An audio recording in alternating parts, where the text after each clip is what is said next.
निवारे परिवारातील तिहेरी हत्याकांडातील आरोपीला सुनावली जन्मठेपेची शिक्षा। शालिवाहन भूमी न्यूज सेवा।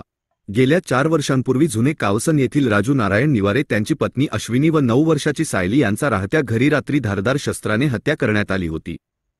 या तिहेरी हत्याकांडातील आरोपी अक्षय प्रकाश जाधव यास छत्रपती संभाजीनगर जिल्हा सत्र न्यायालयाने जन्मठेप व 10,000 रुपये दंड तसेच दंड न भरल्यास 2 महिन्याची सक्तमजुरीची शिक्षा सुनावली आहे।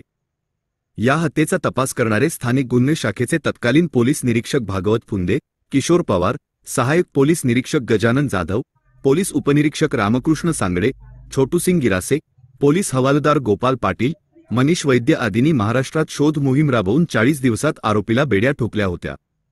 या प्रकरणी 26 साक्षीदार तपासून न्यायालयाने हत्येच्या प्रकरणात जन्मठेपेची शिक्षा सुनावली आहे। महाराष्ट्रातील सर्वात विश्वासार्ह बातम्यांसाठी शालिवाहन भूमी न्यूज यूट्यूब चॅनलला आजच लाईक आणि सबस्क्राईब करा।